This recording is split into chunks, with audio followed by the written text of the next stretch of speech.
السلام علیکم ملګرو. دا د خانوزۍ د خوشاب ډیم دی. په دغه کې چې کوم د ښایسته ښایسته ماهیانو د خوراک هم پکې وو، ډېر غټ شوي وو.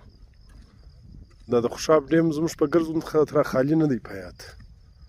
نو اوس له بدترین خشکسالي بعد دا ته وینې دا ماهیان ګرد دا ترامردار دي سوي دي، او دا زموږ علاقه له ډېره بدترین خشکسالي سره مخامخ ده. دا اوس په دغه کې نور ماهیان هم شته په دا ډیم کې. نو ته یې وینئ دغه هم نن و که سهار و که بل باران نه شو، دا به هم الله دې نه کوي دا هم دغه ترامردار پراته وي. نو اوس د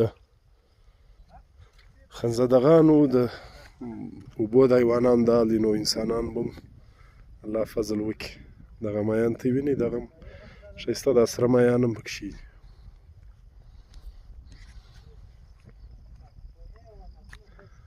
شاوخوا د دغه ډیم بلکل ته یې وینې هر ځای کې ماهیان پراته دي.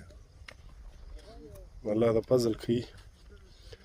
او سربره بیا زموږ خپله دونه ظالمان یو چې دا د مځکې سټوریج مې بلکل مکمل ختم کړی، وروره ګرد مې خراب کړل. دا ماهیان وینې دا ګرد دا طرف پراته دي.